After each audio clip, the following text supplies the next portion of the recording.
Uongozi bora ni nguzo ya maendeleo endelevu ya nchi yetu na nchi yoyote ile.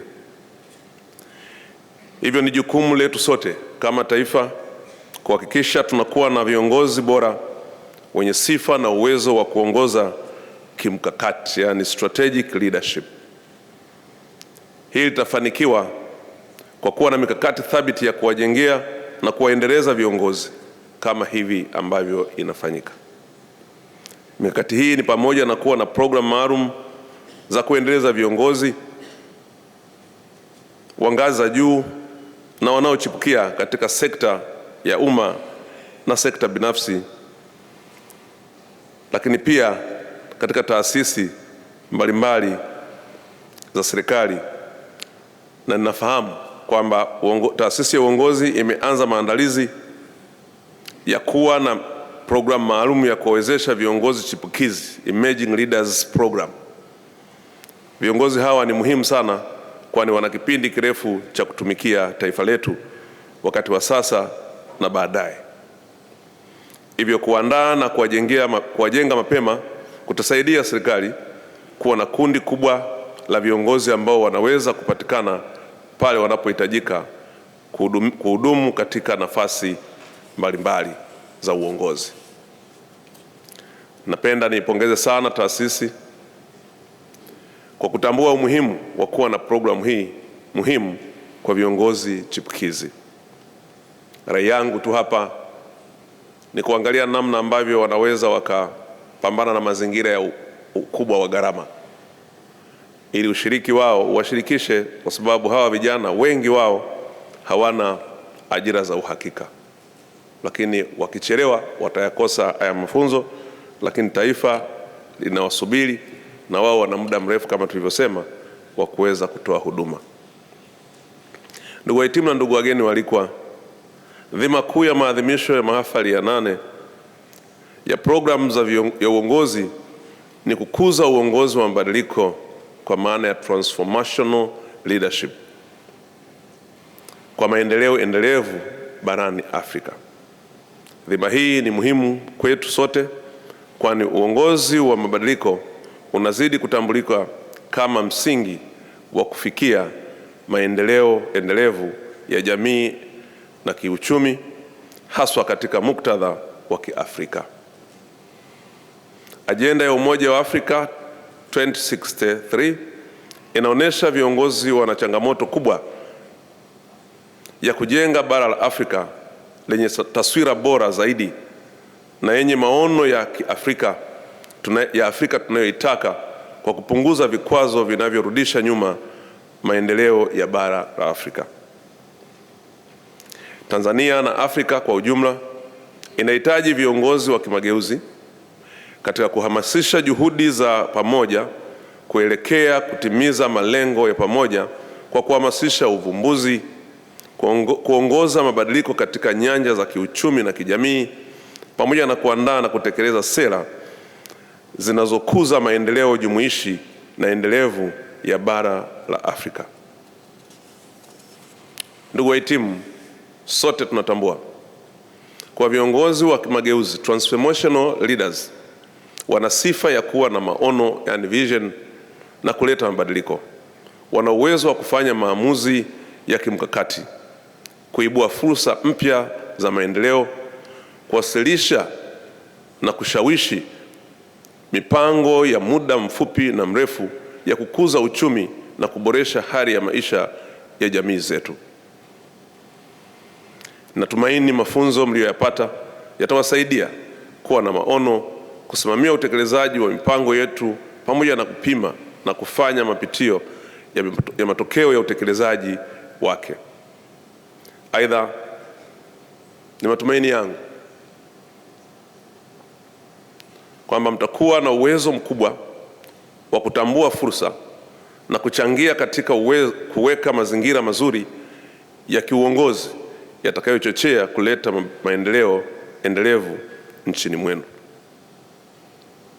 Mafunzo mliyoyapata yawafanye kuwa chachu ya mabadiliko katika maeneo yenu ya kazi, na tunaamini mtakwenda kukuza na kuimarisha utawala bora kwa kuzingatia haki, sheria na kanuni, miongozo iliyopo na taratibu tulizojiwekea, lakini pia mtaimarisha uwajibikaji, kuongeza ubunifu na kuimarisha utendaji wa kazi ili kulisaidia taifa kufikia malengo tuliyojiwekea.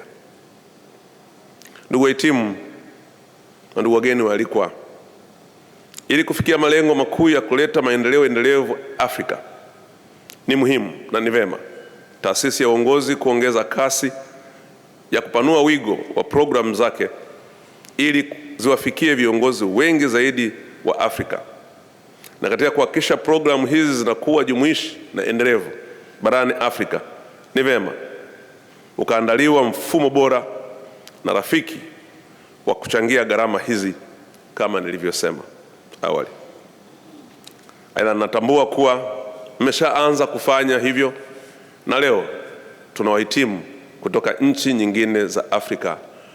Hongereni sana sana sana wahitimu wote na wageni. Tusiishie hapo, tuongeze jitihada ili kukuza uongozi wa mabadiliko na kuchangia juhudi za mapinduzi ya kiuchumi barani Afrika. Ndugu wahitimu na ndugu wageni waalikwa, suala uratibu wa shughuli za serikali pamoja na uratibu wa miradi ya maendeleo umekuwa na changamoto nyingi zinazoathiri ufanisi. Hili nilisema mwaka jana katika mahafali ya 7. Naomba leo nirudie tena kutoa rai kwenu kwamba huko mwendako mkasaidie kutafuta namna bora zaidi ya kuratibu utekelezaji wa miradi katika njia itakayosaidia matumizi ya rasilimali fedha na watu ili ilete matokeo makubwa na chanya. Kama mnavyofahamu, serikali inawekeza pesa nyingi sana katika miradi hiyo ili kuleta maendeleo na kuimarisha ustawi wa wananchi.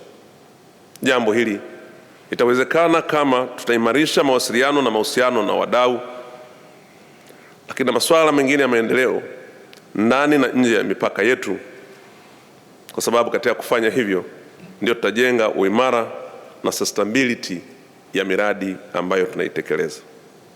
Nendeni mkayafanye haya kwa ufanisi mkubwa kwa kutumia ujuzi na maarifa mlioyapata kwenye mafunzo haya. Ndugu wahitimu, nimedokezwa kuwa mmefundishwa juu ya umuhimu wa ubunifu na uvumbuzi, uthubutu na namna ya kuongoza watu na kusimamia rasilimali kwa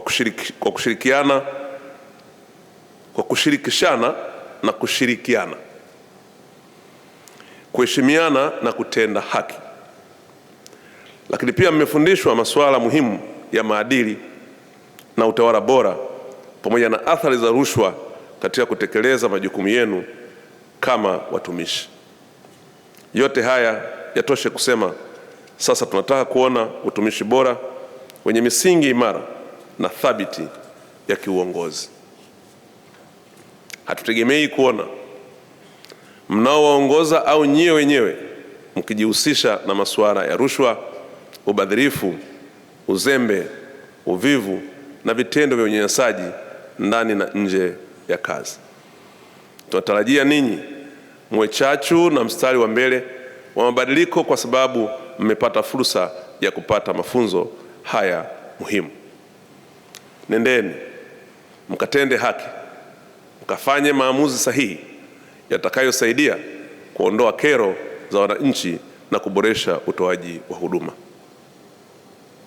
Ndugu washiriki, kama nilivyosema,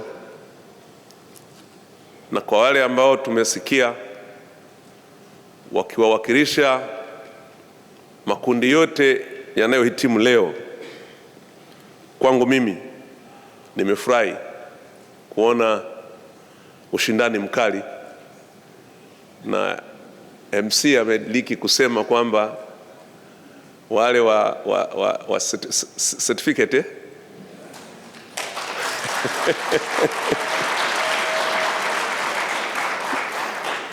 kwamba wamefanya vizuri, wote wamefanya vizuri, lakini wale wamefanya vizuri zaidi Hayo ni maoni yake, lakini mimi ndio jaji mkuu kwa sababu ndio mgeni rasmi.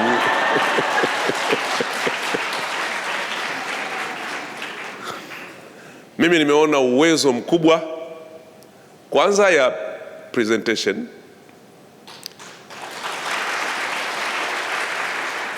lakini content,